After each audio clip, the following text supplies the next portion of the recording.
Good evening. Welcome to the channel, Thomas Musket. In this episode, I'd like to talk about the benefits of quitting smoking. Talking from experience, me being a heavy smoker. I didn't start too young. Some kids, starting about 9, 10, 11, around that age. I think it was 14. I think it was 14 years old, possibly 15, when I started smoking. 14 or 15, yes, yeah. And I quit smoking completely at the age of 25. So I smoked for at least 10 years. Heavy smoker, I'd say 20 a day. I smoked 20 fags a day. Chain smoke, back then, the price of fags was a lot cheaper than what it is now, even with inflation. I'm glad I don't smoke now. The prices of fags now, even if you're smoking rollies and that, you just get show me age now. You just get 10 L&B for I think £1.29. Get a 20 deck for £2.49 it was. I suppose salt lamp of butter, Yeah, but I quit like when it's I found faith in the good Lord and that Heavenly Father, which gave me a big incentive to look after me body, the only body that I'm going to be given in life. You can't replace your organs, what you're going to completely damage and destroy through smoking. The things what you're going to do by smoking, you're going to increasing the chance of a heart attack, coronary heart disease by 50%. You're going to increase the chances of lung problems, lung cancer. You're going to die at least 10 to 20 years earlier than someone. That's the life expectancy. That's the facts. That's not my opinion. Everything in life is based on either fact, opinion, or guess. So I'm talking off facts here. It's not my opinion, or it's not a guess. I'm talking off facts that it's, 10 to 20 years is the life expectancy. What you're shortening. You're shortening life expectancy by smoking. So the best thing, one of the best life choices that I ever met was quitting smoking. Packed it in, like I say, found faith in God. I'm going to talk about next week. I'm going to do another episode about benefits of cutting down or eliminating alcohol, which I did this as well. So yeah, and I remember when I first went for my first run, and that, like I say, it completely turned my life around. I was homeless, I was in a bad way in life, and that the YMCA kindly took me in, and that's where it all changed completely. With about the 18 months to 2 years I spent in the YMCA in Crewe, completely turned my life around. Moved in mess and that, off the street. I had very bad habits and everything. Give it all up. Found faith in God. I went for my first run one day. Got up, thought I'm going to try go for a run. I stopped after about 5 minutes. Spark up, and I had a fag along the way. I was getting nowhere. You just get out of breath going up set of stairs, innit? Even in my early 20s, when still smoking, teenage years, get out of breath doing everything and that. So I'm fitting out at 44. Than I was at any other age in my life. Like I say, everything in life is based on fact, opinion, or guess. So I'm talking off fact that results in me races and me part. I've set apart on PB this year. You know, so when I first started running in 2016, it took me 24 minutes to run a 5k park run, and now, you know, done many sub 20s, and hopefully still trying to get fitter. You know, so like I say, so but anyone who's smoking, if you're struggling to quit, people who smoke they're smoking for one of three reasons. They're either smoking through peer pressure, probably started in the first place through to fit in, and that, you know, when you're young, your school days and that teenager, you're smoking, your mates start smoking, and then you start smoking, you get, and your body, you get yourself addicted to nicotine. So, but these patches and all that, forget them. It's all in there, in the mind. I'm telling you, that's how I done it. Willpower. I've got a lot of willpower, you know, which I've had to use from a young age, and that, you know, I've survived. Very proud to say, you know, survived from as younger age as possible, allowed by law, without any parental, parental support. I was very proud that from the age of 16, I was doing everything for myself: shopping, cooking, managing my money, and everything, and that. You know, but I didn't survive for years. I didn't always do very well at surviving, and ended up homeless and that, you know, and then a few times on the street. And I'll never go back to them days now, because I work hard and I look after my health. So I'll never go back to them days. But I'm never that far away from where I come from. Never. But the best thing I did was quit smoking. And then the benefits, what I found when I did quit, was I think, you know, apart from, you know, I enjoy my food more and everything. You know, people know this anyway, and that what happens, you enjoy your food more, like your taste buds come back and that. But my sinuses were more relaxed in my head and that. I used to get headache, pain here, side of my head, my sinuses over my eyes, because what happens when you take a pull on a fag, you're putting carbon monoxide poisoning from the cigarette into your bloodstream, and then it's clinging like that. You've got red blood cells what transport oxygen around the body, and these little red blood cells are getting carbon monoxide, like stopping the red blood cells from carrying the oxygen around the body. You're clogging your arteries, and that your heart's got to work so much harder to pump blood. If you think what all this was happening, you wouldn't do it. Why would you put smoke down your lungs? You know, it's stupid, but people do it because it's a habit. I used to do it myself, and waiting for a bus, I'd spark up, you know, and I didn't know what to do with my hands, and that. I'm a bit more relaxed nowadays, but I couldn't. I'd just have to have a fag, you know, everything and that. Or people do it when they're stressed out. But the best thing what I do if you're stressed out, you know, is people spark up a fag, is get out the door and go for a run, or if you like biking, a bike ride, or for a walk or anything. Don't spark up a fag and put carbon monoxide poisoning down into the bloodstream. You know, decreasing your life expectancy. You know, many people watching the show, you've got kids, you're going to maybe grandkids, everything, and that. And when you're, do you not want to be here when you're 80, 90 years old and see your grandkids with their grandkids and still be here and all that? You know, or do you want to be dead in a coffin or cremated because you've lived inside the comfort zone? The avoidance of discomfort is people's do it subconsciously day in, day out. They're taking the easy road for a hard life. The easy road of sat in the pub drinking beer. We'll get onto that next week, alcohol. But they're smoking, slowly killing themselves for their own comfort. they say, oh, well, I don't have any other enjoyment, or what, you know, it's selfish.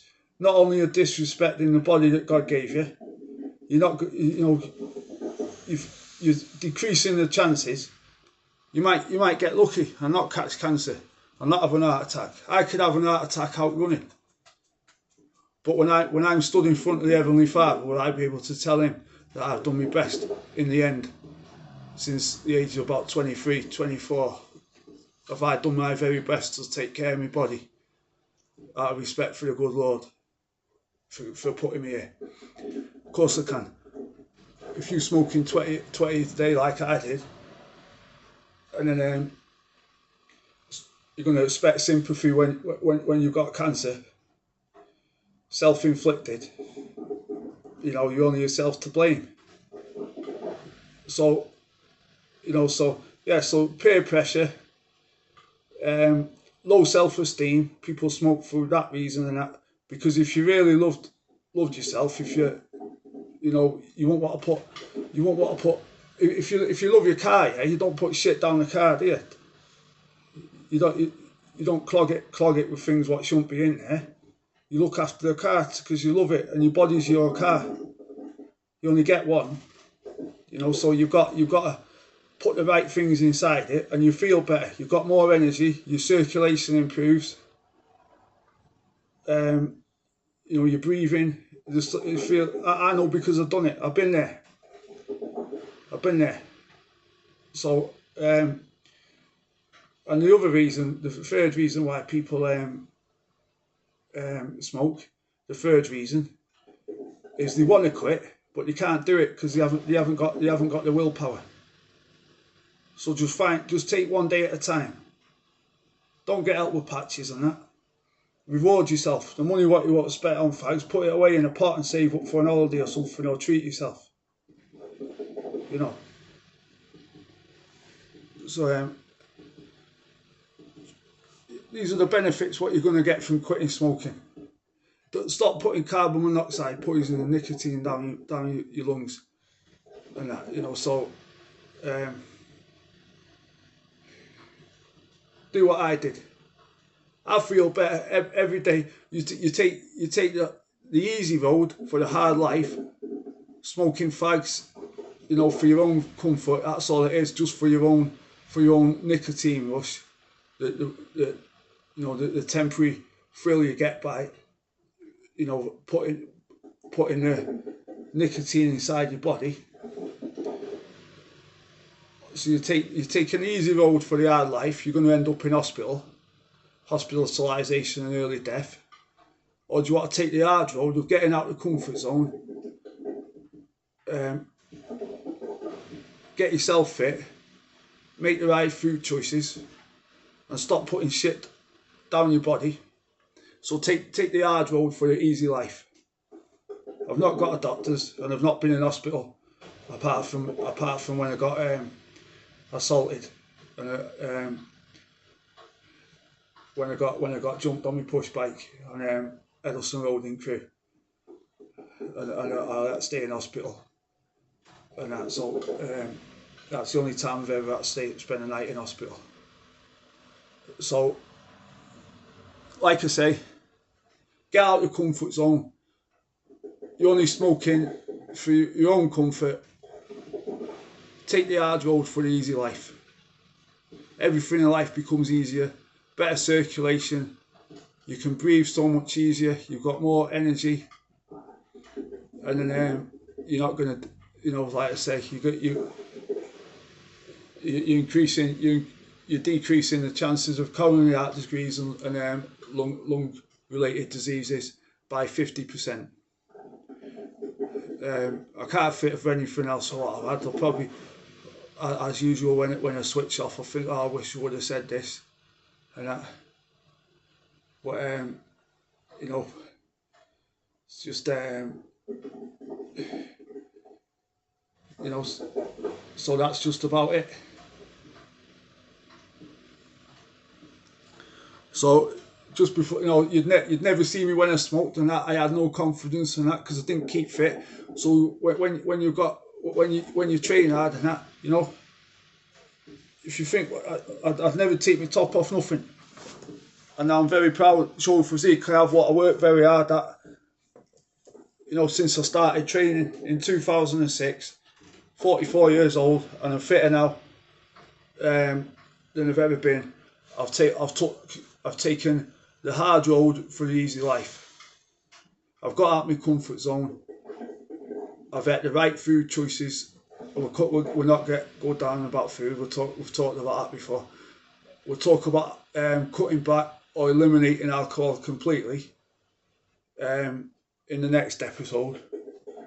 But I hope the reason I'm on YouTube, I just want to help people, and you know, I want to help people. I want to help people who don't see any other life apart from just like I say, you know, they're suffering either through a lack of confidence or they ain't got the willpower to quit, and you know, so you know, just please quit smoking for a longer life expectancy, and every day, trust me, becomes easier. When I quit smoking, I just forgot to say this. When I quit smoking, right, I enjoyed the challenge in it because I'm mentally strong, because I built up resilience at a young age. You know, which I had to overcome obstacles, which made me the person I am today. You know, so I'm mentally resilient. Nothing could ever break me, and I've got a positive mental attitude. Stemmed from I'm not going to say hardship, because there's people out there in Gaza and Ukraine at the minute who have been 100 times more suffering than anything I've ever done. At least I've been able to get water out of a tap. I've always been able to get water out of a tap, even if I had to go hungry and homeless at times. Whereas there's people in them countries, they haven't even got water out of a tap. So my life's been very easy. And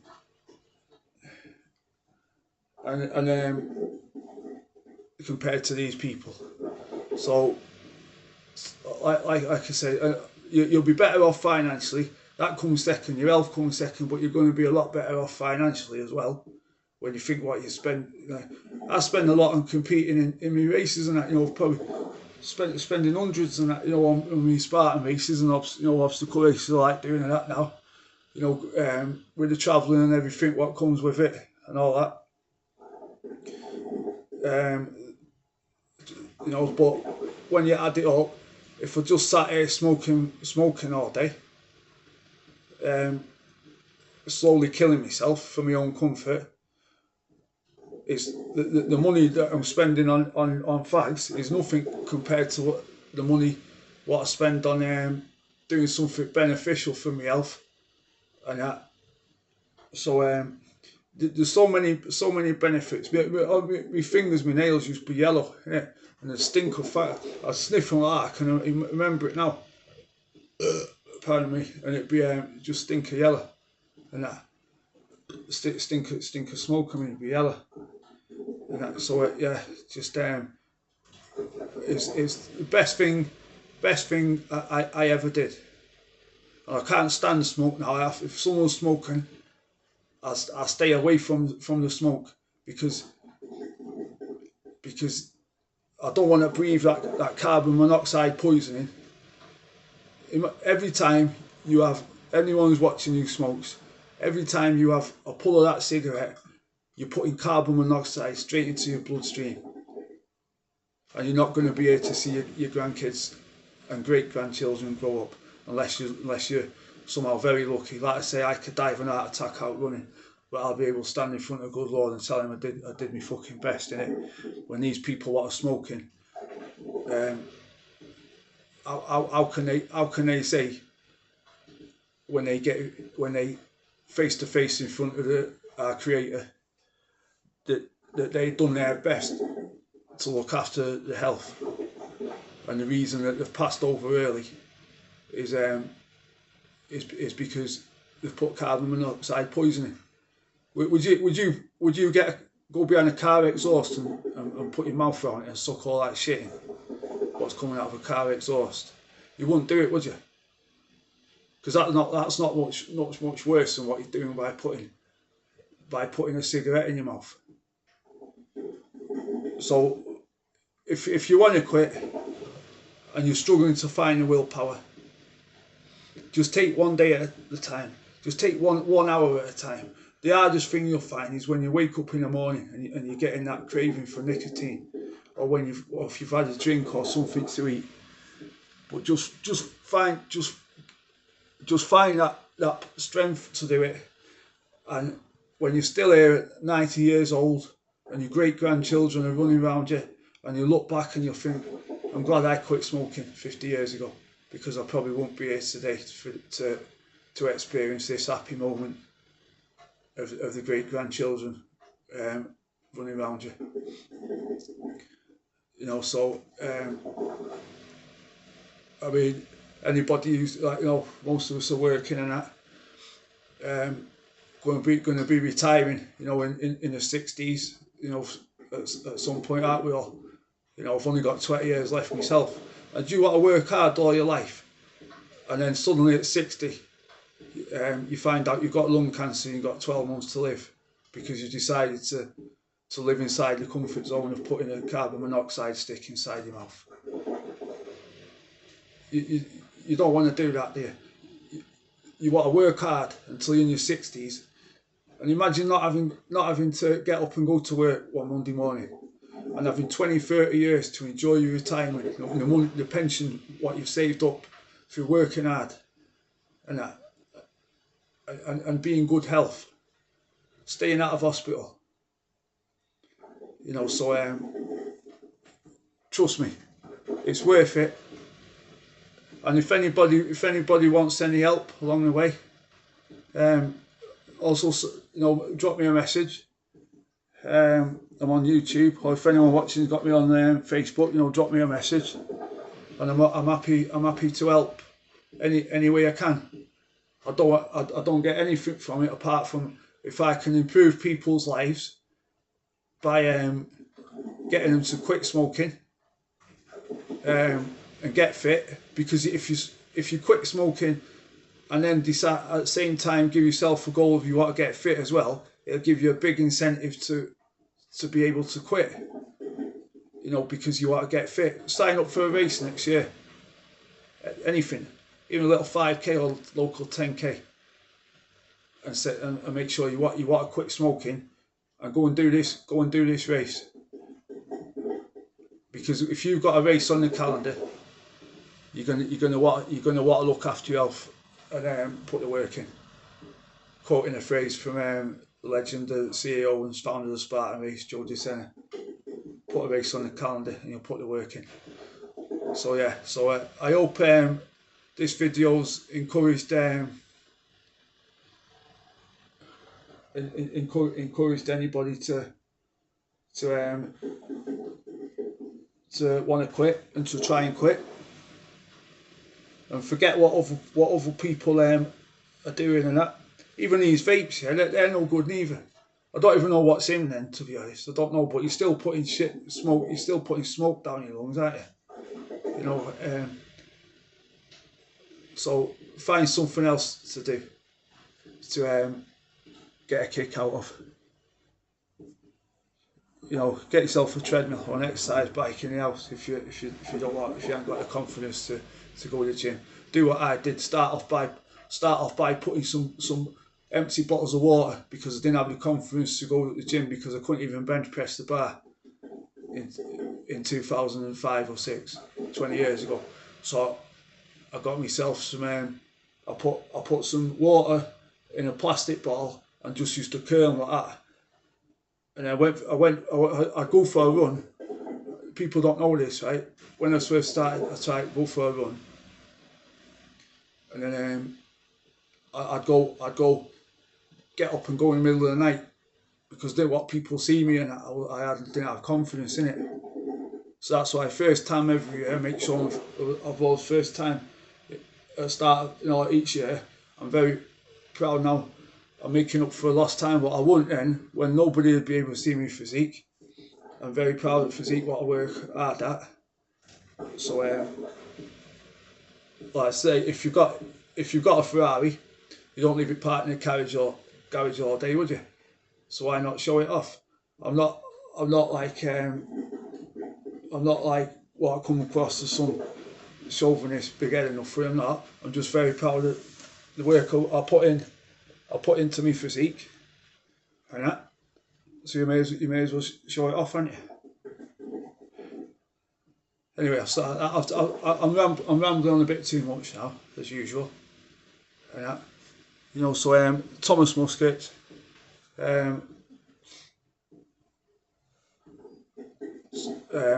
coming to the end of the show now.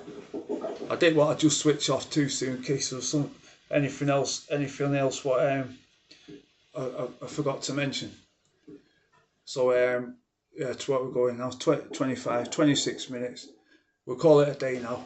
So please quit smoking. The good Lord will be so proud of you, and you'll be here to see your great grandkids running around you when you're 80, 90 years old and in good health. And hopefully I'll still be, out running down the road when I'm 80, 90. Who knows, maybe even 100 years old. Because it's not going to fucking happen putting carbon monoxide stick in my mouth, is it? It's not going to happen. I'm going to be brown bread, and it'd be my own fault.